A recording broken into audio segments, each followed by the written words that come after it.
Hello students, welcome to Magnet Brains. मैं आपकी Hindi educator Rupali Verma आज लेकर आई हूँ क्लास 8th की हिंदी व्याकरण का हमारा नया टॉपिक है शब्द विचार। तो अभी तक हमने वर्ण विचार पढ़ लिया कि जब हम भाषा समझ लिए, हमने भाषा क्या होती है, बोली क्या है, लिपि क्या है, व्याकरण है। और अब हम व्याकरण के पहले टॉपिक यानी कि वर्ण विचार को कंप्लीट कर चुके हैं। हमने उसको समझ लिया, एक्सप्लेनेशन देख ली और साथ ही साथ उसकी हमने एक्सरसाइज और एमसीक्यूज भी कर लिए। अब हम आ गए अपने व्याकरण के दूसरे टॉपिक पे यानी कि शब्द विचार पर, कि वर्णों से क्या बनते हैं, शब्द बनते हैं।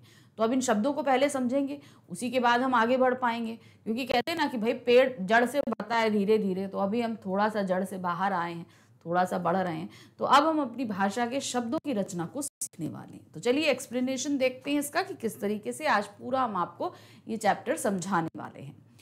क्या है शब्द का अर्थ एवं परिभाषा। अब शब्द का अर्थ मतलब शब्द होते क्या हैं ये समझेंगे और इनकी परिभाषा क्या होती है।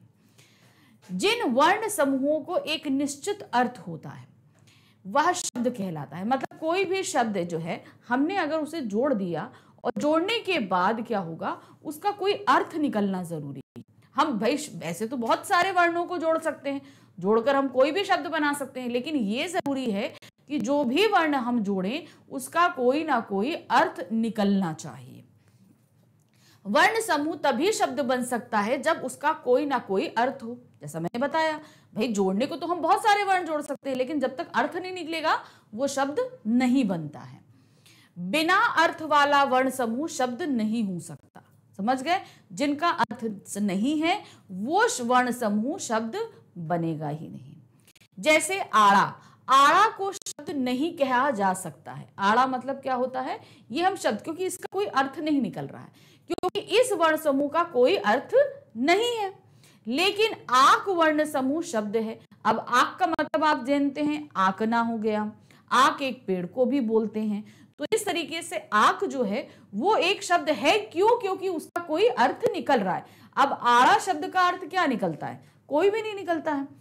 शब्दों से ही वाक्य रचना होती है। अब जब हम कोई भी शब्द, वर्णों से हमने एक शब्द ऐसा बनाया जिसका कोई अर्थ है, अब ऐसे ही हम कई सारे शब्द बना लेंगे और उनको हम सही ढंग से जब व्यवस्थित कर देंगे तो वाक्य बन जाएगा। तो मेन क्या है, पहले सही तरीके से वर्णों को जोड़ना और एक सार्थक शब्द का निर्माण करना, फिर उन सार्थक शब्दों को सही तरीके से अरेंज करना और एक सार्थक वाक्य बनाना, तभी हमारी भाषा बनती है। नहीं तो अगर हम शब्दों को सही नहीं बनाएंगे तो वाक्य क्या बनेंगे, बन ही नहीं पाएंगे। अब देखिए, ऐसे स्वतंत्र वर्ण समूह जिनका एक निश्चित अर्थ हो शब्द कहलाता है। ये इसकी परिभाषा है। अब शब्द की एक परिभाषा और भी हो सकती है। वर्णों के सार्थक समूह को, वर्णों के सार्थक समूह को शब्द कहा जाता है। ऐसा वर्ण समूह जिसका कोई अर्थ निकलता हो। अब दूसरी एक परिभाषा हमने यहां आपको पढ़ के बता दी, ऐसा स्वतंत्र वर्ण समूह जिसका एक निश्चित अर्थ हो शब्द कहलाता है। तो शब्द क्या होता है और साथ ही साथ शब्द की परिभाषा, ये दोनों मैंने आपको बता दी। आगे देखिए शब्दों के भेद। अब शब्द के भेद समझिए कैसे कैसे होते हैं। सबसे पहला हमारा क्या है, शब्द। तो शब्द के हैं 4 भेद। पहला भेद है अर्थ के आधार पर भेद, दूसरा है उत्पत्ति के आधार पे या व्युक्ति के आधार पर, तीसरा है रचना के आधार पर और चौथा है प्रयोग के आधार पर। तो ये 4 तरीके, 4 जो हैं वो शब्द के भेद होते हैं। अब इन भेद के भी उपभेद हैं। अब जैसे पहला हम आ जाए, पहला हमने क्या देखा, अर्थ के आधार पर शब्द के भेद। तो जब हम अर्थ के आधार पर शब्द के भेद देखते हैं तो ये 2 पार्ट में बंटते हैं। पहला है सार्थक और दूसरा है निरर्थक। सार्थक मतलब क्या हुआ, जिस समूह जिससे जो हम शब्द जोड़ रहे हैं जिनका कुछ अर्थ निकल रहा है। मान लीजिए से हमने बोला घर, घर, घर का मतलब आपको पता है होम होता है। रघ, अब रा और घा हम जोड़ेंगे तो उनका कोई अर्थ निकलेगा। अब उसी तरह हम जोड़ दें घर वर, आना जाना, आना जाना तो चलो शब्द निकल रहा है। ऐसा ऐसा वैसा है, खाना वाना। अब जैसे खाना वाना, वाना का कोई मतलब नहीं है, तो खाना जो है वो सार्थक शब्द है, क्यों? क्योंकि खाना का अर्थ निकल रहा है। लेकिन दूसरा जो हम ले रहे हैं वाना, वाना जो शब्द हमने लिया वो क्या है, उसका कोई अर्थ नहीं है, लेकिन वो सार्थक शब्द को थोड़ा सा जो है सपोर्ट कर रहा है। तो जो वाना शब्द है वो क्या कहलाएगा? निरर्थक कहलाएगा। जिन शब्दों का अर्थ निकलता है वो सार्थक कहलाते हैं, और जिनका अर्थ नहीं निकलता वो हमारे निरर्थक कहलाते हैं, यानी अर्थ कुछ नहीं। लेकिन इनमें से जो इन शब्दों का अर्थ नहीं निकलता, कभी कभी वो सार्थक शब्दों को सपोर्ट भी प्रदान करते हैं। अब सार्थक समूह जो हैं, जो सार्थक शब्द होते हैं, उनके कई जो है भेद हैं। पहला है एकार्थी शब्द, ऐसे शब्द जिनका सिर्फ और सिर्फ एक ही अर्थ होता है, वो क्या कहलाते हैं? एकार्थी शब्द। अभी हम आपको पूरा डिटेल से समझाएंगे, अभी तो हम सिर्फ इनिशियल लेवल पे आपको एक ग्राफ के तौर पे समझा रहे हैं, अभी हर एक चीज अंदर आपको हम डिटेल में देने वाले हैं। फिर दूसरा है अनेकार्थी शब्द, जहां शब्द एक होगा लेकिन उसके अर्थ कई सारे होंगे। जैसे कर होता है, कर मतलब हाथ भी होता है, और कर मतलब काम को करना भी होता है, ठीक है। अंक, अंक मतलब नंबर भी होता है, और अंक मतलब जो है वो गोद को भी बोलते हैं। तो इस तरीके से शब्द एक है लेकिन उसके अर्थ कई होते हैं, वो अनेकार्थी कहलाता है। नेक्स्ट आते हैं पर्यायवाची या समानार्थी। यहां पर क्या है, अर्थ एक ही है लेकिन शब्द बहुत सारे हैं। अब जैसे आप कोई भी शब्द ले लीजिए, आग ले लीजिए, तो अग्नि, अनल, पावक। अब आग जो है वो जो जल रही उसी के लिए, लेकिन उसके लिए हम कई शब्दों का इस्तेमाल कर रहे हैं, तो इनको हम पर्यायवाची या समानार्थक कहते हैं। उसके बाद हम आते हैं विलोम शब्द पे, जिनको हम विपरीतार्थक शब्द कहते हैं। जो शब्द होता है उसका जस्ट अपोजिट, आना जाना, खाना पीना, ऊपर नीचे, अंदर बाहर, तो इस तरीके के ये शब्द क्या कहलाते हैं? विपरीतार्थक या विलोम शब्द। और ये सभी जो हैं वो सार्थक शब्द की कैटेगरी के अंतर्गत आते हैं। तो ये तो रहा हमारा पहला डिटेल, यानी कि अर्थ के आधार पर वाक्य के भेद। नेक्स्ट आते हैं उत्पत्ति के आधार पर। अब उत्पत्ति के आधार पर क्या होते हैं? अब जो शब्द हमारी हिंदी में आए हैं ये क्या हैं? एक होते हैं तत्सम शब्द। तत्सम शब्द क्या कहलाते हैं? जो संस्कृत से एज इट इज ले लिए गए हैं, उनमें किसी तरह का बदलाव नहीं किया गया है। तद्भव शब्द, जो संस्कृत से लिए गए हैं हिंदी में, लेकिन उनमें कुछ बदलाव कर दिया गया है। जैसे अग्नि, अग्नि शब्द संस्कृत का है, एज इट इज लिखेंगे तो वो तत्सम कहलाएगा, लेकिन अगर हम उसको आग लिख देंगे तो वो तद्भव हो जाता है। नेक्स्ट आते हैं देशज शब्द, जो हमारे बोलचाल की भाषा में ये सारी चीजें हमारे देश में ही पनपे हैं और यहीं के हैं, तो वो देशज शब्द कहलाते हैं। फिर उसके बाद आते हैं हमारे विदेशज शब्द। विदेशज शब्द यानी कि जो दूसरी भाषा से हमारे शब्दों में, हमारी भाषा में लिए गए हैं, वो विदेशी शब्द कहलाते हैं। तो ये हो गए आपके किससे? उत्पत्ति के आधार पर। इसको हम उत्पत्ति के आधार पर या व्युत्पत्ति के आधार पर भी बोलते हैं, तो कंफ्यूज नहीं होइएगा, ठीक है। नेक्स्ट आते हैं रचना के आधार पर। अब रचना के आधार पर यानी कि जब हम शब्दों की रचना करते हैं। रूढ़ शब्द ऐसे होते हैं जो सिंगल लिए जाते हैं और उनका अपना एक अर्थ होता है, वो रूढ़ शब्द कहलाते हैं। यौगिक शब्द, जहां पर दो शब्दों के मेल से जो है वो नया शब्द बनता है, वो चीज हो जाती है यौगिक स्व। और योग रूढ़ शब्द जो है वो रूढ़ और यौगिक शब्द के साथ मिलकर बनते हैं, तो ये योग रूढ़ शब्द कहलाते हैं। ये हो गए आपके रचना के आधार पर, जब हम शब्दों की रचना करते हैं। जैसे कि अब हमने कोई शब्द लिया, राजनीति है, राज है, राज प्लस नीति, राजनीति हो गया, तो वो क्या बन गया? यौगिक शब्द बन गया। राजनीतिज्ञ हो गया। तो इस तरीके से क्या हुआ, हमने कुछ नए शब्दों का निर्माण कर लेते हैं। फिर अब आते हैं प्रश्न है, चौथा है हमारा प्रयोग के आधार पर। जब इन शब्दों का प्रयोग किया जाता है तो उनके आधार पर शब्द दो तरीके के होते हैं। पहला है हमारा विकारी शब्द और दूसरा है हमारा अविकारी शब्द। विकारी शब्द, विकारी का मतलब होता है जिनमें बदलाव संभव है, यानी कि जो अपनी समय के अनुसार जो अपने रूप को बदल लेते हैं।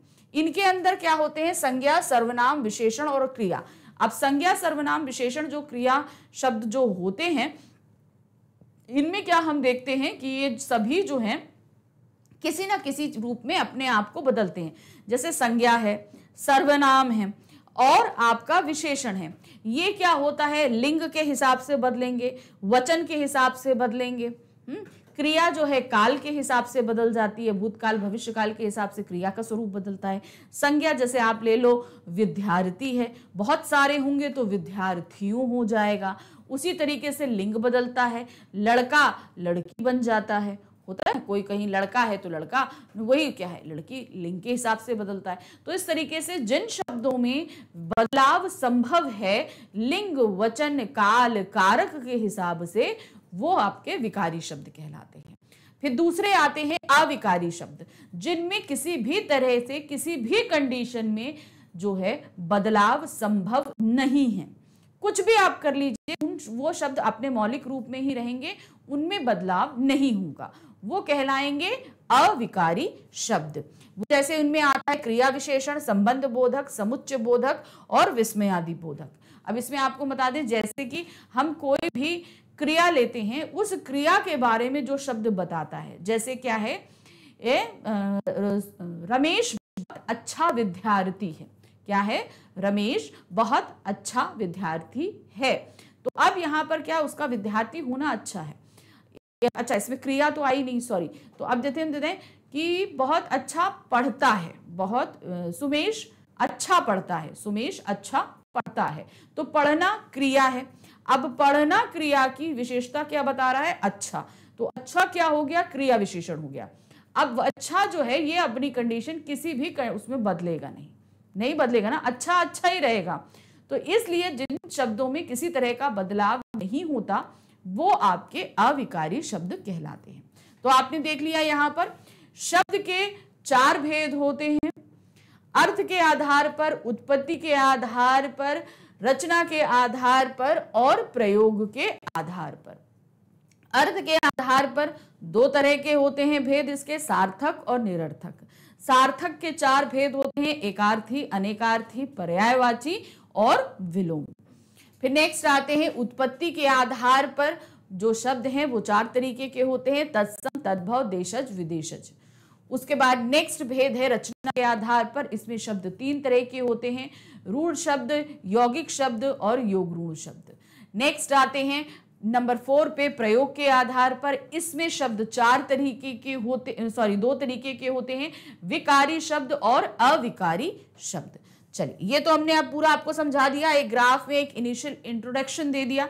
अब इन सभी चीजों को अब हम डिटेल से पढ़ना शुरू करते हैं। सबसे पहले हम देखने जा रहे हैं अर्थ के आधार पर वाक्य के भेद। ये हमारा पहला भेद है, शब्द का पहला भेद है अर्थ के आधार पर वाक्य के भेद। इसमें क्या दिया है, इसमें शब्द 2 तरीके के थे, सार्थक और निरर्थक। तो सबसे पहले हम समझेंगे सार्थक को। जिन शब्दों से किसी अर्थ का अर्थ हो उसे सार्थक कहते हैं। जिससे जिन शब्दों से कोई ना कोई अर्थ निकल रहा हो वही आपके सार्थक शब्द कहलाते हैं। जैसे कि मान लीजिए मैंने आपको देखा, जहां पर फूल शब्द दिया है, फूल शब्द को आप सभी, अगर जब हम फूल बोलते हैं तो आप सभी को पता है पुष्प है, फ्लावर है, ये सारी चीजें आपके दिमाग में, कोई रोज है, ये सारी चीजें आ जाती हैं। अब अगर हम इसको लिख दें लफू, तो क्या इसका कोई मतलब निकल रहा है? नहीं। अगर हम बोल दें फूल वूल, फूल वूल, ठीक है, हम अगर ये बोल दें कि फूल वूल अगर हमने बोला तो फूल का तो शब्द अर्थ निकल रहा है, ये जो फूल है इसका अर्थ निकल रहा है, तो क्या वूल का अर्थ निकल रहा है? बिल्कुल नहीं निकल रहा। तो ये हमारा क्या हो जाएगा, ये हो जाएगा सार्थक शब्द। ठीक है, अब उसके बाद में हमारा क्या आ जाता है, अब ये जो हमने फूल के साथ वूल दिया, फूल के साथ अगर हमने वूल दिया कि ये फूल वूल यार मत तोड़ो, अच्छा नहीं है, तो फूल वूल की वजह से, वूल की वजह से फूल को थोड़ा सपोर्ट मिल रहा है, शब्द में थोड़ा सा जो है वैल्यू आ रही है।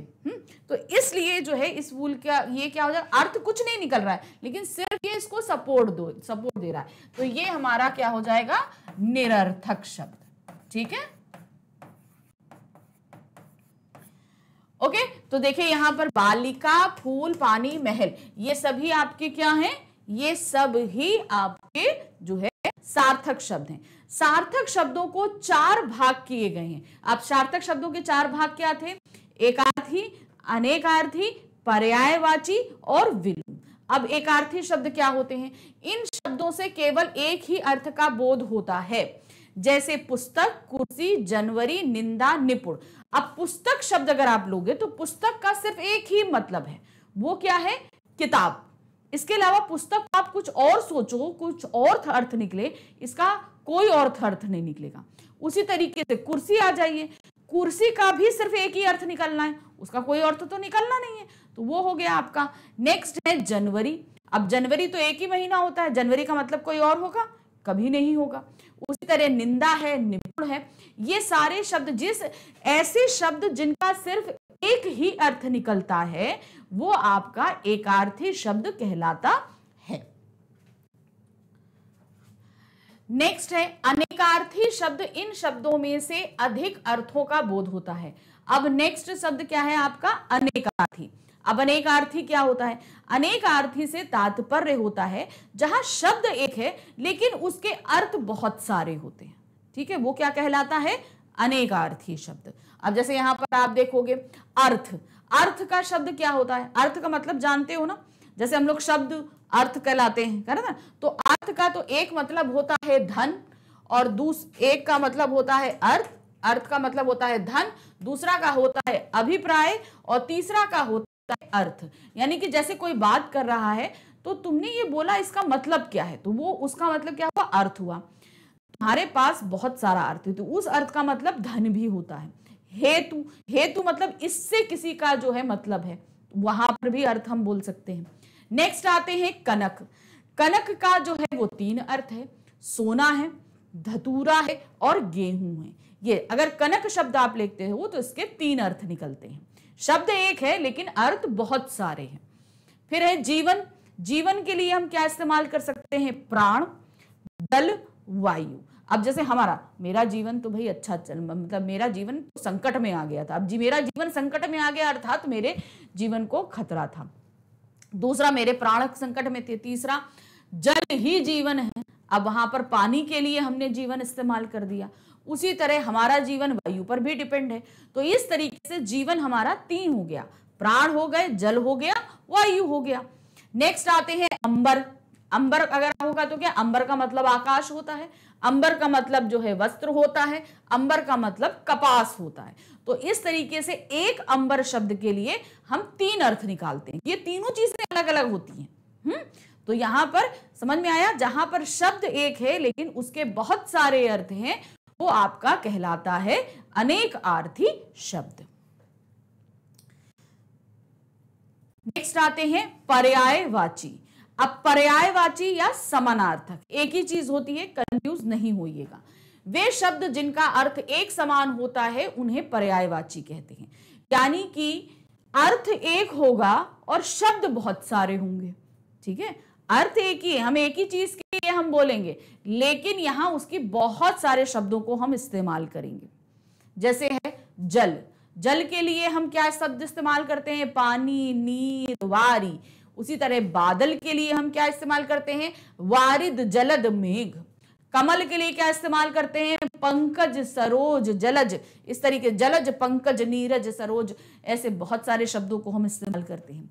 नेक्स्ट आते हैं मछली। मछली के लिए हम मीन, मत्स्य, शफरी। तो इस तरीके से यहां पर शब्द बहुत सारे होते हैं और अर्थ एक होता है, तो इसको हम क्या बोलते हैं? समानार्थक। यानी कि ये जितने शब्द हैं इन सभी के अर्थ समान रूप से होते हैं, जिसको बोलते हैं समानार्थक या पर्यायवाची। नेक्स्ट हम आ गए विलोम।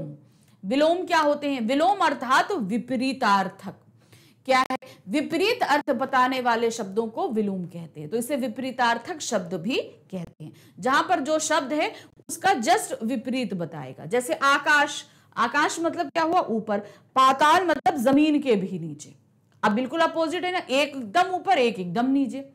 फिर है अमृत, विष। अमृत पीने से व्यक्ति हमेशा के लिए जीता है, अमर हो जाता है। विष पीने से क्या होता है? वो तुरंत मर जाता है। तो एक में तो हमेशा के लिए, कभी उसकी मृत्यु नहीं होगी, तो अमृत हो गया। और एक में क्या हुआ, जिसका उसने क्या कहते हैं, जिसको ग्रहण किया उसकी तुरंत के तुरंत मृत्यु हो गई। नेक्स्ट है सत्य असत्य। सत्य मतलब क्या होता है, सही बात को सामने रखना। असत्य मतलब उसे सही बात सामने ना रखकर कुछ अलग ही काल्पनिक बात को बता देना, तो ये भी अपोजिट होगी। तो इस तरीके से हमने क्या बताया कि जो शब्द अपने ही शब्दों के विपरीत शब्दों को बताते हैं वो विलोम शब्द कहलाते हैं। तो ये हमारे निरर्थक शब्द यहां पर खत्म हो गए, सॉरी सार्थक खत्म हो गए। अब हम आ गए निरर्थक शब्द पे। पहला हमारा भेद था ना, जो अर्थ के आधार पर वाक्य के भेद थे, सॉरी शब्द के भेद थे अर्थ के आधार पर, उनमें हमने पहला वाला जो किया वो था सार्थक और निरर्थक। सार्थक के हमारे 4 भेद थे, एकार्थी, अनेकार्थी, समानार्थी या पर्यायवाची और विलोम। ये 4 हमने समझा दिए। अब उसका दूसरा जो भेद है निरर्थक, उसको देखिए। वैसे तो मैंने अभी आपको निरर्थक समझा दिया है, लेकिन फिर से देखिए। सार्थक शब्दों को बल प्रदान करने के लिए सार्थक शब्दों के बाद निरर्थक शब्दों का प्रयोग किया जाता है। तो जैसे मैंने आपको बताया था ना, सार्थक शब्दों को थोड़ा सा बल या सपोर्ट प्रदान करते हैं ये निरर्थक शब्द। इनका अपना इंडिविजुअली कोई अर्थ नहीं होता। अब इनको हम इंडिविजुअल कहीं रख दें तो इनका कोई भी अर्थ नहीं होगा। जैसे अब आप यहां पर देख रहे हो खाना, खाना एक सार्थक शब्द है, जबकि वाना, वाना जो है एक निरर्थक शब्द है। क्यों? क्योंकि वाना का मतलब कुछ होता है, कोई भी मतलब नहीं होता। खाना का मतलब तो हुआ जो सामने फूड रखा है या हम खा रहे हैं, जो कुछ भी है, खाने का मतलब तो है। लेकिन वाना का अपना एक इंडिविजुअल कोई आइडेंटिफिकेशन है, कोई भी नहीं, उसका कोई मतलब ही नहीं निकल रहा है। लेकिन क्या है, वो खाने को सपोर्ट भी दे रहा है, इसलिए इसको हमने रखा है, लेकिन इसका अपना कोई, इसलिए वाना शब्द क्या हो गया, निरर्थक हो गया। वैसे ही रोटी और ओटी, रोटी का मतलब तो है, हम सभी खाते हैं ना रोटी चपाती, उसका तो मतलब है। लेकिन ओटी का मतलब, अब तुम बोले मम्मी एक रोटी वोटी देना, तो मम्मी एक रोटी वोटी देना, तो अब मम्मी रोटी तो देगी, ओटी कहां से लाएगी, ओटी का तो मतलब नहीं। लेकिन तुमने चूंकि उस रोटी को तुम थोड़ा सा सपोर्ट देना चाहते थे, इसलिए तुमने उसको ओटी बोल दिया, है ना। तो सही क्या है, यहां पर वाना और ओटी जो है वो निरर्थक शब्द के अंतर्गत आएंगे। इनका अगर हम इनको क्या कहते हैं, खाना और रोटी के साथ नहीं रखें तो इनका अपना कोई अर्थ नहीं है, निरर्थक यानी बिना अर्थ वाले, इसलिए इनको निरर्थक बोला जाता है। चलिए, पहला हमारा अर्थ के आधार पर जो है शब्द के भेद खत्म हो गया। अब दूसरा हम आ जाते हैं, शब्द के दूसरा भेद है उत्पत्ति के आधार पर। तो उत्पत्ति के आधार पर हमने 4 भेद बताए थे, तत्सम, तद्भव, देशज, विदेशज, ये 4 बताए थे। तो इसमें हम सबसे पहले जो देखने जा रहे हैं वो है तत्सम शब्द। तत्सम शब्द 2 शब्दों के योग से बना है, तत् प्लस सम। तत् प्लस सम, तत् मतलब उस और सम मतलब समान, यानी कि उस समान, उस समय के समान। तत् मतलब क्या हुआ, तो यानी कि अब हम हिंदी भाषा का जन्म किससे हुआ, संस्कृत से हुआ। तो अब अभी हम हिंदी भाषा के शब्दों को देख रहे हैं, लेकिन इसकी उत्पत्ति किससे हुई है, संस्कृत से हुई है। तो संस्कृत के उस समय के कुछ शब्दों के लिए हम बात करते हैं, इसीलिए इसे तत्सम कहते हैं, यानी कि संस्कृत के शब्द, अर्थात उस यानी कि संस्कृत के समान, जो संस्कृत के ही शब्द हैं, जो इस समय, जो उस समय प्रचलित थे, आज भी वैसे ही हैं, इनमें बदलाव नहीं है। संस्कृत के जिन शब्दों का प्रयोग हिंदी भाषा में ज्यों का त्यों किया जाता है उन्हें तत्सम शब्द कहते हैं। बहुत सारे शब्द हैं, इनको तो हम अभी आपको आगे समझाएंगे, भाई कितने सारे तत्सम शब्द हैं सब आपको बताऊंगी मैं, जो संस्कृत भाषा के हैं और एज इट इज ही ले लिए गए हैं, उनमें किसी तरह का बदलाव नहीं किया जाए, वो तत्सम शब्द कहलाते हैं। जैसे आम्र, मात्र, सूर्य, आपका श्रृंगार, ये क्या है, सभी जो है संस्कृत शब्द हैं जिन्हें एज इट इज ले लिया गया। आम्र का मतलब तो आम होता है, मात्र का मतलब मां होता है, सूर्य का मतलब भास्कर होता है, सूर्य शब्द संस्कृत का है, जबकि भास्कर जो शब्द है वो भी। श्रृंगार जो है वो क्या है, श्रृंगार जो है वो तत्सम शब्द है। अब उसका श्रृंगार कर देंगे अगर, तो वो तद्भव शब्द हो जाएगा। अब ये क्या होंगे, अभी सब मैं आपको क्लियर करूंगी, तत्सम शब्दों की पूरी हमारे पास पूरी सारणी है, अच्छे से समझाने वाली हूं आपको मैं। तो ये जो संस्कृत से एज इट इज हमारी हिंदी भाषा में हम प्रयोग कर लेंगे, वो आपके तत्सम शब्द कहलाते हैं। नेक्स्ट आते हैं तद्भव शब्द। तद्भव शब्द का तात्पर्य क्या होता है, तद्भव का अर्थ होता है उससे होना, यानी कि उससे। अब यहां उससे मतलब संस्कृत से है, तो संस्कृत लिया हमने लेकिन उसके स्वरूप को बदल दिया, मतलब एज इट इज नहीं लेकर उसमें थोड़ा सा हमने बदलाव कर दिया। तद्भव संस्कृत रूप का विकार है, अर्थात संस्कृत शब्दों को बिगड़ा हुआ रूप है। विकार मतलब जिनमें परिवर्तन कर दिया गया। बिगड़ा हुआ मतलब नहीं, खराब नहीं किया है हमने, मतलब उसमें कुछ परिवर्तन कर दिया है। यहां उससे तात्पर्य शब्द लिया और उसको परिवर्तित कर दिया। प्रायः तत्सम और तद्भव शब्द एक दूसरे के पर्याय होते हैं। हमेशा भाई जो हम तत्सम शब्द लेंगे उसका हम तद्भव शब्द भी सामने रखेंगे। जैसे हमने अग्नि लिया, तो अग्नि अगर तत्सम शब्द है तो तद्भव हमारा क्या होगा? तद्भव हमारा आग होगा। श्रृंगार हमारा अगर जो है वो तद्भव शब्द है, तत्सम शब्द है, तो तद्भव क्या होगा? सिंगार। श्रृगाल, श्रृगाल आपका क्या है? तत्सम शब्द है, तो उसका तद्भव शब्द क्या होगा? सियार।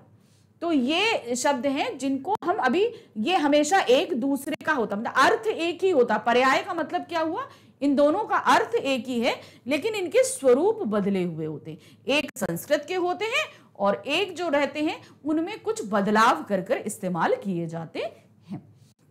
अब नेक्स्ट जो हमारा आ जाता, दो हो गए तत्सम तद्भव। अब तीसरा उत्पत्ति के आधार पर भेद था देशज शब्द। अब देशज से तो आपको पता चल रहा है हमारे देश के ही शब्द हैं। जो शब्द भारत की भिन्न भिन्न प्रांतीय भाषाओं से अथवा आदिम निवासियों की भाषाओं से हिंदी में आए हैं उन्हें देशज शब्द कहते हैं। अब हम लोग बहुत सारे, भाई भारत जो है विभिन्न संस्कृतियों का समावेश रहा है, यहाँ पर बहुत सारी संस्कृतियां आई हैं, बसी हैं। तो इन जो जिनके जो बहुत ही देशी देश, हम यहाँ पर विदेशियों की बात नहीं कर रहे हैं, हमने अभी क्या बोला, बहुत सारी संस्कृतियां रही हैं, तो इनकी भाषाओं में जो है जगह जगह, क्योंकि बहुत सारे प्रांत हैं भाई, पंजाब है, बंगाल है, आपका महाराष्ट्र है, आंध्रा है, तो इस तरीके से अलग अलग संस्कृतियां हैं। तो इन संस्कृतियों में अपने आप में कुछ शब्द होते हैं, इन शब्दों को जो हम लेते हैं वो देशज कहलाते हैं। ये बेसिकली हमारे ही देश की विभिन्न संस्कृतियों और प्रांतीय भाषाओं से लिए गए शब्द होते हैं। जैसे है लोटा, पगड़ी, लकड़ी, खिचड़ी, ये सब क्या है? ये हमारी ही देश की भाषा के शब्द हैं जो अलग अलग प्रांतों में अलग अलग भाषाओं में बोले जाते हैं। नेक्स्ट आते हैं विदेशी शब्द। विदेशी शब्द, अब आपको पता है कि हमारे देश में बहुत सारे विदेशियों का आगमन हुआ। पुर्तगाली रहे, फ्रांसीसी रहे, ब्रिटिशर्स रहे, आपके मुगल रहे। तो इस तरीके से क्या हुआ कि जब बहुत सारे लोग हमारे देश पर आए तो उन्होंने अपनी भाषा का प्रभाव भी हमारी भाषा के ऊपर छोड़ा। तो हमने कुछ शब्द जो हैं इन विदेशी भाषाओं से अपनी भाषा में भी ले लिए। अब ये जो है ना, क्या हो गया, ये शब्द हमारे लिए जो अपने से बन गए। अब इनमें से आप बहुत सारे शब्दों का अर्थ जानते भी नहीं होंगे हिंदी में क्या होता है, लेकिन हम उनको इस्तेमाल बहुत अच्छे से करते हैं ना। तो ये सभी विदेशी शब्द कहलाते हैं। हमारी भाषा के नहीं है, ये सभी विदेशी भाषाओं से लिए गए शब्द होते हैं। जैसे जो शब्द विदेशी भाषाओं से हिंदी में आए हैं उन्हें विदेशज कहते हैं। अब सबसे पहले, अब हमने जैसे बताया कि हमारे देश में बहुत सारे लोग आए, पुर्तगाली, फ्रांसीसी, ब्रिटिश, अंग्रेज सभी आए, तो इसमें जाहिर सी बात है इनकी भाषाओं के, इंग्लिश के भी लिए, जर्मन के भी लिए, फ्रांसीसी के भी लिए, हमने उर्दू फारसी के भी लिए। तो ये कैसे कैसे शब्द हैं। जैसे पहला है हमारा अंग्रेजी में है। अंग्रेजी से जो हमने शब्द लिए वो है कॉलेज, टेलीफोन, डायरी, स्टेशन। ये सभी आप जो हैं आप क्या देखेंगे, ये सब जो हैं विदेशी शब्द हैं जिन्हें हमने हिंदी में ले लिया है। नेक्स्ट है अरबी में। अरबी में इज्जत, फकीर, औलाद, कानून आदि, ये सभी अरबी के शब्द हैं। फिर है फारसी के शब्द हैं चश्मा, बाजार, कागज, आरजू आदि। फिर फ्रांसीसी शब्द हैं आलपीन, कारतूस, गोदाम आदि। तुर्की के शब्द हैं तंबाकू, तौलिया, अचार, तोप आदि। ग्रीक शब्द हमने लिए हैं सुरंग, केंद्र, दाम आदि। तो इस तरीके से बहुत सारी विदेशी भाषाओं के शब्द जो हैं वो हिंदी भाषा में हैं। तो अब हमने देख लिया ये क्या ये जो हम पढ़ा रहे थे आपको, वो थे आपके उत्पत्ति के आधार पर वाक्य के भेद। ये तो अब वाक्य का दूसरा भेद खत्म हो गया। अब हम आ गए, शब्द का दूसरा भेद खत्म हो गया। अब हम आ गए शब्द के तीसरे भेद पे। शब्द का तीसरा भेद क्या है? वो है रचना के आधार पर। जब हम शब्द शब्दों का निर्माण करते हैं तो वो किस आधार पर होता है? पहला है रूढ़ शब्द। जो शब्द परंपरा अनुसार प्रयोग किए गए हैं और किसी विशेष अर्थ के लिए प्रसिद्ध हो, उन्हें रूढ़ शब्द कहते हैं।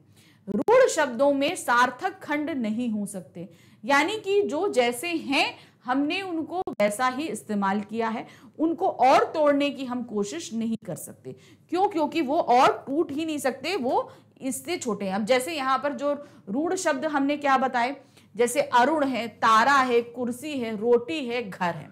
अब इनको हम अगर खंडित करने की कोशिश करें तो नहीं होंगे, ये जिस रूप में थे मैंने उसी रूप में अपना लिए हैं, तो ये कहलाते हैं रूढ़ शब्द। अब ये आपके तत्सम शब्द भी हो सकते हैं, देशी शब्द भी हो सकते हैं, विदेशी शब्द भी हो सकते हैं, कोई भी हो सकते हैं, मगर ये बेसिकली क्या कहलाते हैं? रूढ़ शब्दों के अंतर्गत आते हैं। क्यों? क्योंकि इनमें हम किसी तरीके का भी जोड़ना घटाना नहीं कर सकते। इनको अगर हम खंडित करके अलग अलग करना चाहें तो इनका कोई मतलब नहीं रह जाता है, इसलिए ये क्या कहलाते हैं? रूढ़ शब्द। यानी कि अपने, जिसको हम बोलते हैं ना, आपने एक देखा बड़ा रूढ़िवादी आदमी है, ऐसे आपने बहुत सारे लोगों को सुना होगा ना, भाई वो जो है बड़े रूढ़िवादी है। रूढ़िवादी का तात्पर्य क्या होता है? उनकी जो परंपरा चली आ रही है उनको एज इट इज ही पसंद है, उसमें किसी तरह का परिवर्तन है, जोड़ना है, तोड़ना है, उनको नहीं पसंद है। उनकी अपनी सोच, अपनी परंपरा, उन सारी अपनी संस्कृतियों में किसी तरह का कोई फेरबदल पसंद नहीं होता। तो उसी तरीके से रूढ़ शब्द वो कहलाते हैं जिनमें किसी तरह का परिवर्तन नहीं होता है और ना ही जो है उसमें हम उसको छोटा या बड़ा कर सकते हैं। ठीक है, चलिए अब आ जाते हैं यौगिक शब्द। यौगिक शब्द क्या होते हैं? जो शब्द दो या दो से अधिक शब्दों के योग से बने हों उन्हें यौगिक शब्द कहते हैं। अब मान लीजिए दो रूढ़ शब्द भी हो सकते हैं, कुछ भी हो सकता है, दो शब्द, जैसे यहां पर है अनाथालय। क्या शब्द दिया गया है? अनाथ आलय। अब अनाथालय कौन से दो शब्दों से मिला है? अनाथ प्लस आलय, दो शब्दों को। अनाथ का मतलब क्या होता है? जिसका कोई रहनुमा हो ना हो, वो अनाथ हुआ। जिसके माता पिता मर जाते हैं, जिनकी देखभाल करने वाला कोई नहीं होता, वो अनाथ होता है। आलय मतलब रहने का स्थान। तो यहां अनाथों के रहने का स्थान। इस तरीके से दो शब्दों को जोड़कर एक नया शब्द बनाया गया। फिर दूसरा है यहां पर मिठ प्लस आई, मिठाई। तो क्या हो गया? मीठा प्लस आई, यानी कि जिसको खाने से मुंह में मिठास आई वो है मिठाई। धनवान, जिसके पास धन है, धन मतलब पैसा, जो धन है और जिसके पास है, जो व्यक्ति जिसके पास धन बहुत ज्यादा है वो व्यक्ति क्या कहलाता है? धनवान। तो इस तरीके से यहां पर दो या दो से अधिक शब्दों के निर्माण से क्या बना? आपका यौगिक शब्द। जैसे मैंने बताया था राज प्लस नीति, राजनीति। अब आते हैं योगगुण शब्द। योगगुण शब्द क्या कहलाते हैं? जो शब्द यौगिक है, यौगिक अभी हमने पढ़ा ना यहां पर, ये आपका यौगिक शब्द, ठीक है, यह हमने जस्ट पढ़ा, जो दो शब्दों के योग से बना है, यौगिक शब्द कहलाता है। जो शब्द यौगिक है लेकिन अपना सामान्य अर्थ छोड़कर किसी विशेष अर्थ में प्रसिद्ध हो गए हैं, उन्हें योगगुण शब्द कहते हैं। अब यहां पर ठीक है, जो हैं तो यौगिक शब्द लेकिन वो अपने अर्थ को छोड़कर कोई और ही अर्थ बताते हैं।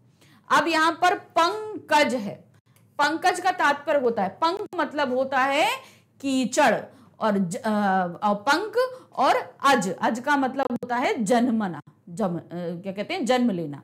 तो कीचड़ में जन्म लेने वाला अर्थात कमल। तो यहां पर अगर हम पंकज का अर्थ निकालते हैं तो वो जैसे पंक और अज, इन दोनों को मिलाकर पंकज बना, तो बेसिक क्या हुआ? ये एक यौगिक शब्द है। लेकिन जब इसके अर्थ को हम समझने के लिए जा रहे हैं तो उसका अर्थ तो कुछ और ही निकल रहा है। जैसे अभी हमने देखा क्या? अनाथ आलय, सिंपल। चलो इसको अभी यहां पर हम आपको लिख के दिखा देते हैं। जैसे हमने आपको बोला अनाथ, अनाथालय, जब हमने इसको विघटित किया तो ये क्या बना? अनाथ प्लस आलय, अनाथ प्लस आलय, ठीक है। अब इस अनाथ का मतलब था, मतलब जिसका कोई रहनुमा ना हो, जिसका कोई ना हो, ऐसे लिख दो, ठीक है, जिसका कोई ना हो, ठीक है। अब इस आलय का मतलब क्या होता है? रहने का स्थान, रहने का स्थान, जब हमने इन दोनों को जोड़ा, जिसका कोई ना हो उसके रहने का स्थान यानी कि अनाथालय। ठीक है, अब अर्थ भी अगर हम जोड़ रहे हैं तो भी अर्थ वही निकल रहा है, जिसका कोई ना हो उसके रहने का स्थान अनाथालय, बिल्कुल सही निकल रहा है। लेकिन अब यहां पर अगर हम पंकज को बोलते हैं, पंक प्लस अज, ठीक है, पंकज का अर्थ क्या हुआ, पंक प्लस अज, ये हुआ आपका पंकज। अब पंक मतलब क्या होता है, कीचड़, ठीक है, कीचड़, और अज मतलब होता है जन्मा, जन्मा या जन्म लेना, जो कुछ भी है। तो पंकज मतलब होता है कीचड़ में जन्मा, जो कीचड़ में जन्मा हूं। लेकिन कीचड़ में जन्मा होगा का तात्पर्य क्या हुआ, कीचड़ में कौन जन्मता है। लेकिन पंकज का जो अर्थ होता है वो क्या होता है, कमल, ठीक है। तो यहां पर इसका अर्थ निकल रहा है कुछ और ये इशारा कर रहा है किसी और तरफ, इसलिए ये क्या कहलाया, योग ऋण शब्द। यानी कि इसमें जो शब्द लिया गया उसका अर्थ वो है तो यौगिक शब्द, दो शब्दों को जोड़कर बनाया गया है, लेकिन उसका अर्थ किसी तीसरे की तरफ इशारा करता है। उसी तरह चंद्रशेखर है, पीतांबर है और यशोधन है। अब जैसे पीतांबर को ही ले लो, पीत मतलब हुआ पीला, अंबर मतलब हुआ वस्त्र, दोनों को हमने जोड़ दिया, दोनों को यहां पर जोड़ने पर क्या निकला, पीला वस्त्र। लेकिन हम पीतांबर किसके लिए इस्तेमाल करते हैं, हम पीतांबर श्री कृष्ण को भी बोलते हैं ना।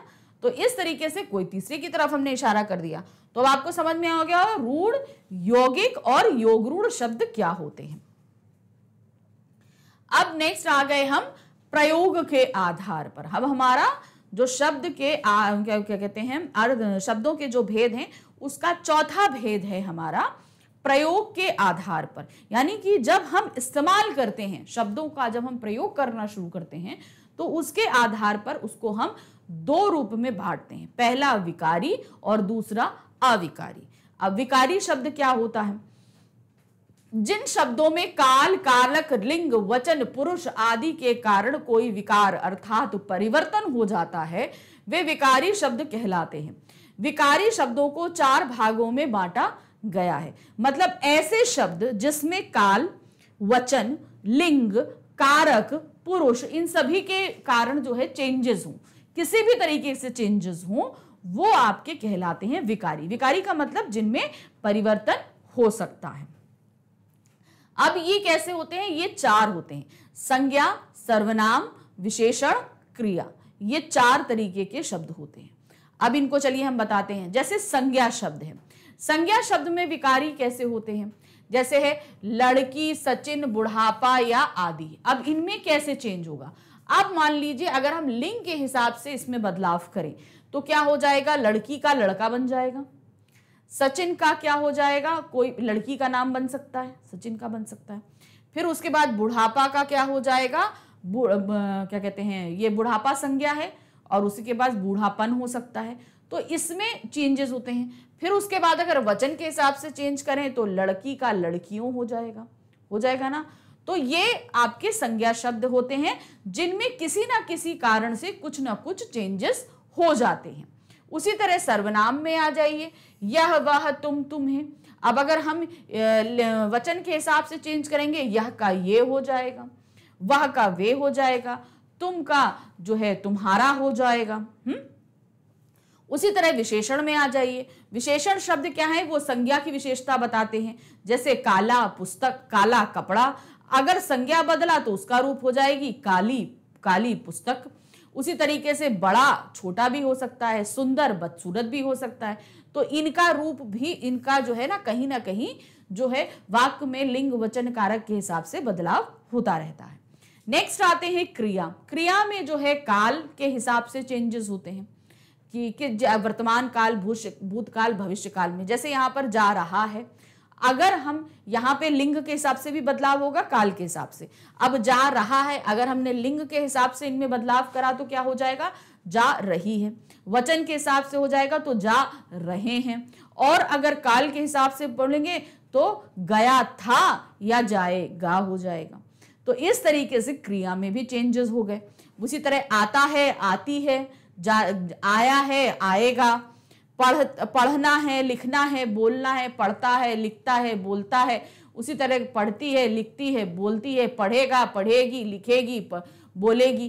तो इस तरीके से हम यहाँ पर काल, वचन और लिंग के हिसाब से जो है क्रिया में बदलाव देख सकते हैं। तो यहाँ पर हमने देखा ये चारों चीजें, इनमें क्या है, इनमें समय के हिसाब से, मतलब लिंग, वचन, काल, कारक के हिसाब से परिवर्तन होता है, इसलिए ये विकारी शब्द कहलाते हैं। अब हम आ जाते हैं अविकारी शब्द। अविकारी शब्द क्या होते हैं? जिन शब्दों में काल, कारक, लिंग, वचन, पुरुष आदि के कारण कोई विकार यानी परिवर्तन नहीं होता, वे अविकारी शब्द कहलाते हैं। अविकारी शब्दों को 4 भागों में बांटा जा सकता है।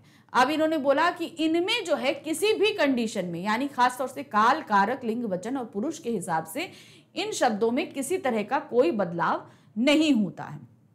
जैसे यहां पर हमने बताया क्रिया विशेषण। क्रिया विशेषण के लिए हम बहुत शब्द का इस्तेमाल करते हैं। बहुत शब्द अपने आप में बदलता है? नहीं बदलता। बहुत हमेशा बहुत ही रहेगा, उनमें बदलाव नहीं होगा। ठीक है। अब इसी तरह इसमें अच्छा शब्द जो है वो आ सकता है। हाँ, अब संबंध बोधक शब्द है। अब संबंध बोधक शब्द होते हैं क्या? के भीतर, के ऊपर, ठीक है, के समीप, ऐसे कुछ शब्द होते हैं जो जैसे बताते हैं मेरा घर, मेरा घर मेरे स्कूल के समीप है। तो जो के समीप, ये क्या हुआ, इसने एक संज्ञा का संबंध दूसरी संज्ञा के साथ स्थापित किया, लेकिन इसका स्वरूप के समीप कहीं पर भी रहेगा, आप कुछ भी बदल दो ये नहीं बदलेगा, इसलिए ये कहलाया संबंध बोधक और ये अविकारी भी है। फिर नेक्स्ट आते हैं समुच्च बोधक। समुच्च बोधक में हमारे शब्द क्या रहते हैं? जैसे हमने बोला और, तथा, ये सारे शब्द क्या हैं, जो है वो कई सारे शब्दों को एक साथ रख रहे हैं ना। ये जैसे क्योंकि शब्द होता है, समुच्च बोधक के अंतर्गत भी आता है। ये क्या कर रहा है, ये आपस में दो शब्दों को दो वाक्यों को जोड़ रहा है, तो इसलिए ये क्या है, इनमें बदलाव नहीं होता है। तो ये आपके क्या, आप कोई भी वाक्य में इस्तेमाल कर लो, और ही रहेगा, तथा ही रहेगा, क्योंकि ही रहेगा, इसलिए ही रहेगा, उनमें कोई बदलाव नहीं आएगा। फिर हम आते हैं विस्मयादि बोधक। विस्मयादि बोधक में क्या रहता है? अरे, ओह, आह, वाह, ये शब्द क्या हैं? ये सभी क्या कहलाते हैं? विस्मयादि बोधक शब्द कहलाते हैं। इनमें आप किसी तरह का चेंजेस नहीं हो सकता। होता है, कभी होता है, किसी भी तरह का वाक्य हो जाए, इनमें किसी तरह के चेंजेस आएंगे? नहीं आएंगे। तो ये इसलिए ये विकारी शब्द कहलाते हैं, क्योंकि इनमें आप कुछ भी कर लीजिए चेंजेस नहीं आएंगे। तो ये आपके कहला दिए विकारी, और जो 4 तरीके के होते हैं, क्रिया विशेषण, संबंध बोधक, समुच्च बोधक और विस्मयादि बोधक। अब जैसे मैंने आपको बताया था जब मैं तत्सम तद्भव शब्द करा रही थी कि मैं आपको पूरे बल्क में अच्छे से तत्सम तद्भव शब्द कराने वाली हूं। तो चलिए, अब मैं आपके लिए बिल्कुल तैयार हो जाइए। चाहिए तो आप स्क्रीनशॉट लेते चाहिए, और अगर चाहिए तो आप इसको अपनी कॉपी में नोट करते हुए मेरे साथ चल सकते हैं, और अच्छे से पढ़ते हुए चलिए। जैसे क्या है, अग्नि, मैंने आपको कई बार बताया, अग्नि संस्कृत का ही शब्द है, जिसे हम जब तद्भव में बदलते हैं तो वो आग हो जाता है। अंगुष्ठ, अंगुष्ठ मतलब होता है अंगूठा। अंगुष्ठ हम संस्कृत में बोलते हैं, अंगूठा हम हिंदी में बोलते हैं। तो अंगुष्ठ जो चूंकि हम संस्कृत में बोल रहे हैं तत्सम है, और तद्भव शब्द हमारा क्या हो गया? अंगूठा। अंध, अंध मतलब होता है अंधा। अंध शब्द आपका संस्कृत का यानी तत्सम शब्द है, और हिंदी का शब्द यानी कि तद्भव हुआ आपका अंधा। नेक्स्ट है अष्ट। अष्ट मतलब 8। अष्ट जो है आपका तत्सम है, और 8 आपका तद्भव है। अर्ध, अध, अध का मतलब होता है आज। अध आपका तत्सम शब्द है, और आज तद्भव शब्द है। आम्र आपका तत्सम शब्द है, और आम्र तद्भव है। आश्चर्य का अचरज, आश्चर्य जो हम बोलते हैं, आश्चर्य जो है वो हमारा तत्सम है। अचरज, अचरज जो आप देखते हैं कि ये एक देसी लैंग्वेज में है, तो ये हमारा क्या हो जाता है? तत्सम शब्द हो जाता है, तद्भव हो जाता है, सॉरी। फिर आते हैं इच्छु। इच्छु का मतलब क्या होता है? ईख। खाते ना गन्ना, गन्ना खाते हो ना आप लोग, तो गन्ना यानी कि अगर उसको हम संस्कृत में बोलेंगे तो क्या हो जाएगा, इच्छु, और अगर हिंदी में बोलेंगे तो क्या हो जाता है, ईख।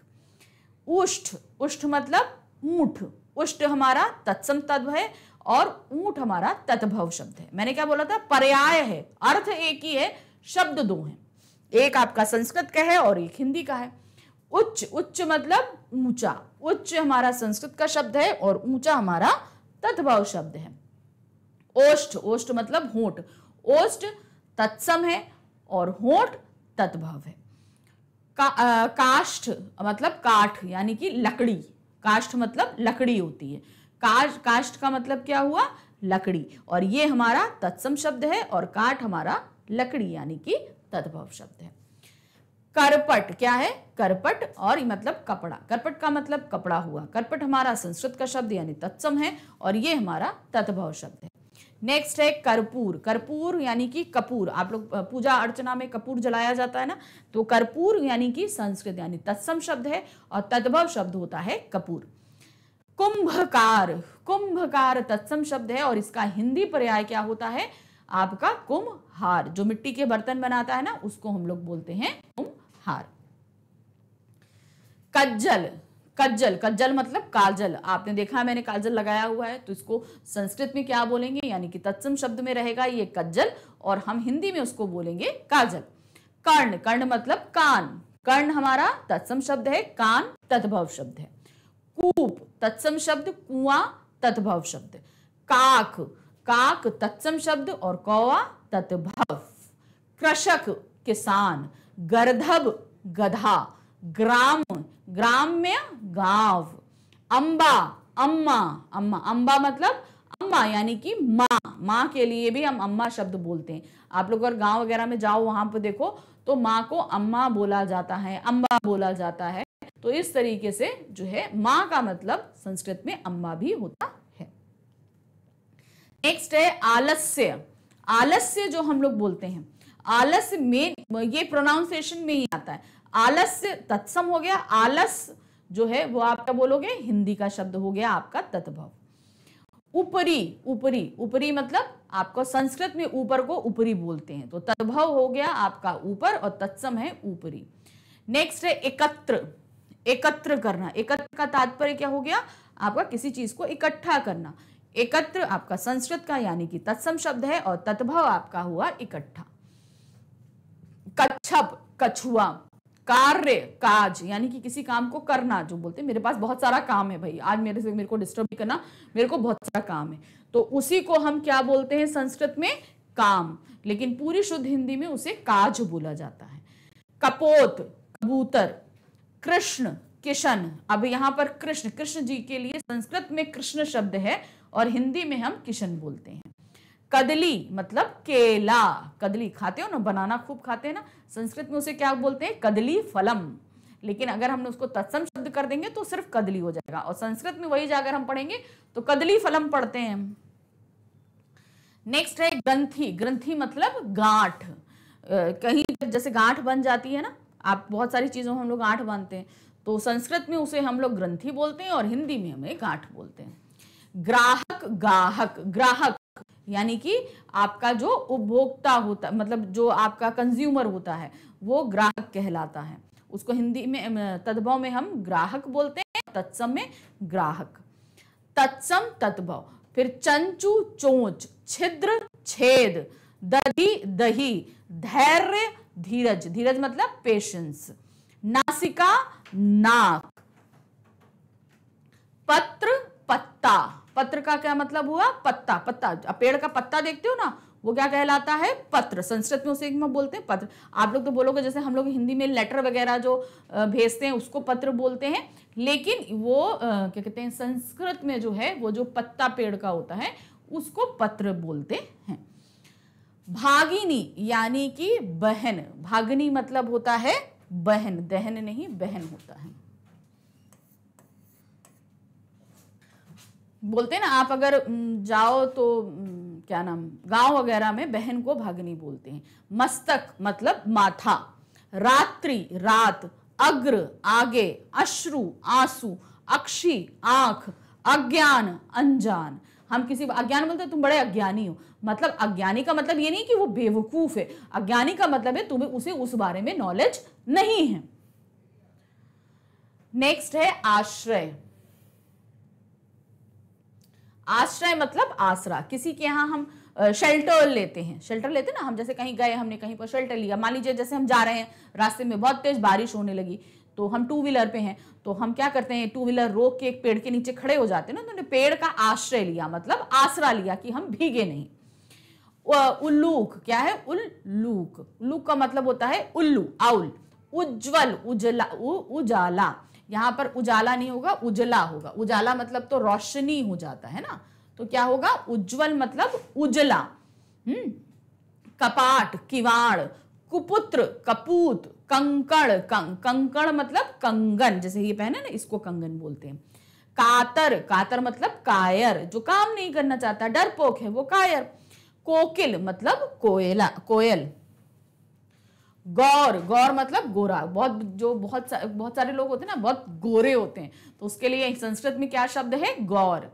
घट मतलब घड़ा। आप लोग गर्मियों में जैसे ना, हम लोग, बहुत सारे लोग तो फ्रिज का पानी पीते हैं, लेकिन अभी भी बहुत सारे लोग हैं जो घड़े का पानी पीते हैं, तो उसको संस्कृत में क्या बोलते हैं, घट।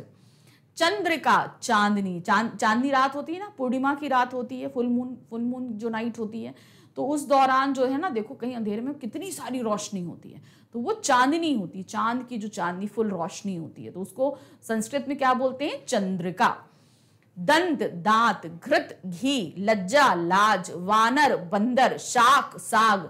हरी सब्जी खाते हो ना, पालक, मेथी, बथुआ, ये सारी चीजें आती है ना, सरसों का, ये सारी चीजें जो होती हैं ये शाक यानी कि साग कहलाती हैं।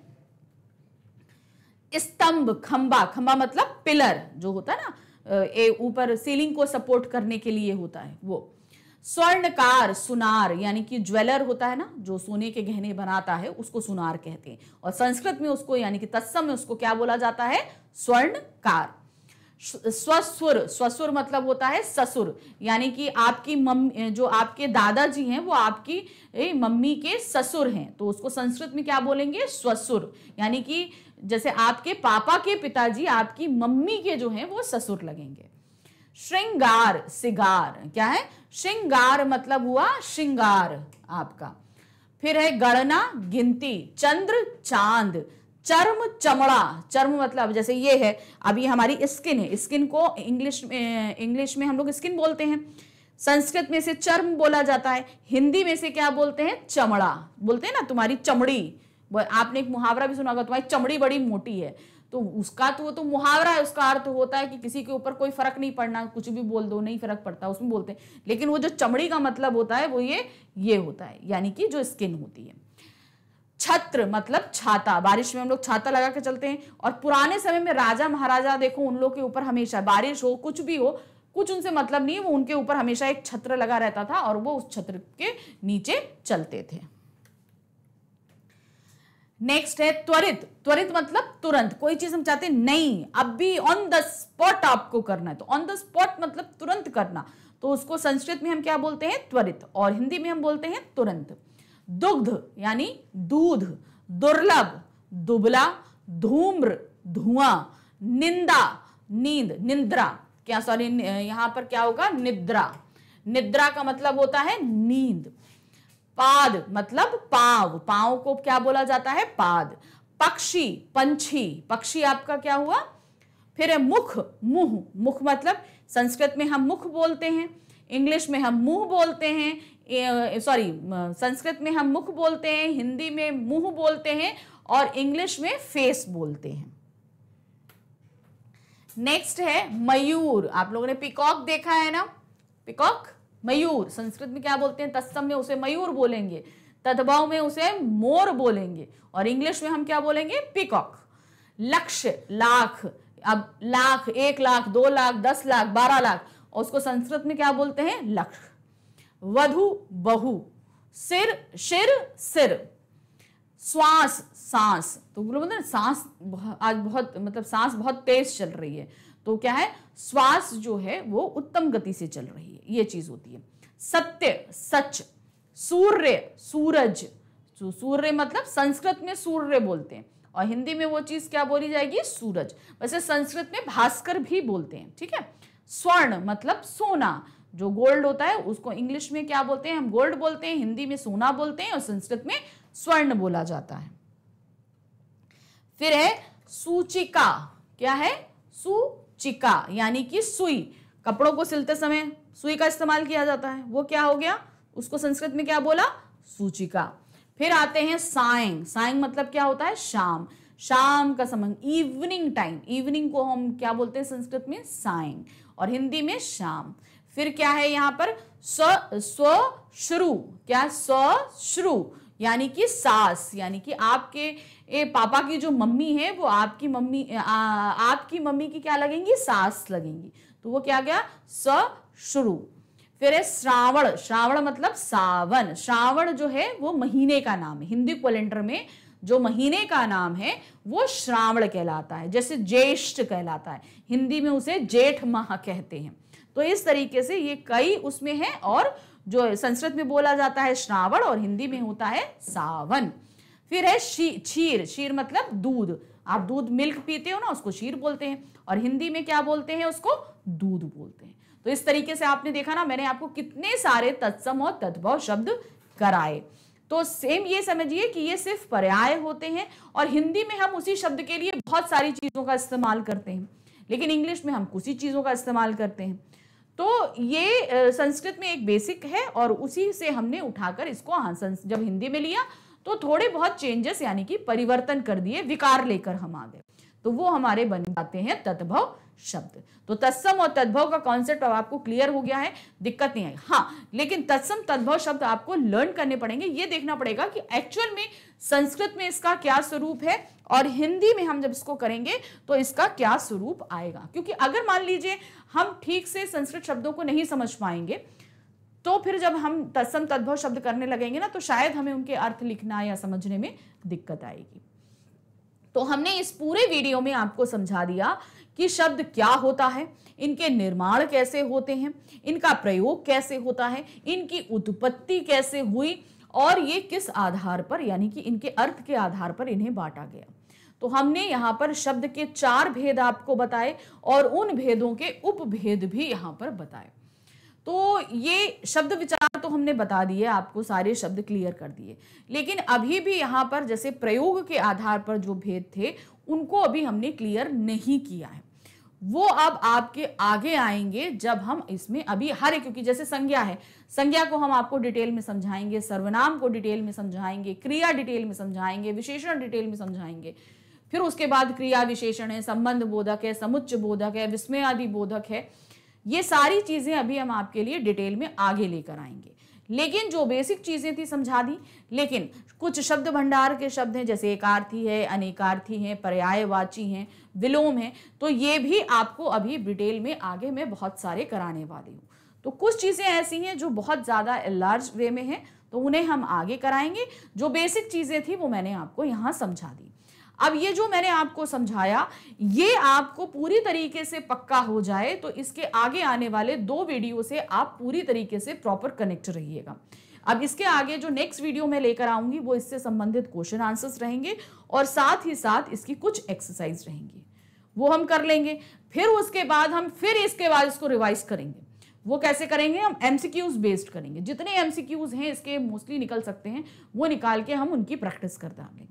तो एक तरीके से हमने जब एक टॉपिक पढ़ रहे हैं तो उसकी 2 बार हम प्रैक्टिस कर रहे हैं, जिससे वो चीज हमारे दिमाग में एकदम कंक्रीट की तरह जम जाए, ताकि जब हमारा एग्जाम हो तो हमें सिर्फ एक रिवीजन मारना पड़े और चीजें हमारे लिए इजी रहे। तो चलिए अब नेक्स्ट वीडियो में हम देखने वाले हैं इसके प्रश्नोत्तर और अभ्यास का। ये सारे वीडियोस जो आपके लिए आ रहे हैं ये मैग्नेट ब्रेन्स पे आपके लिए अवेलेबल हैं। इन सभी को आप आसानी से देख सकते हो। देखो और अपने व्याकरण के ज्ञान को पक्का करो। तो मिलते हैं इसके क्वेश्चन आंसर और अभ्यास कार्य के साथ में अगले वीडियो में। Thank you for watching. Bye bye.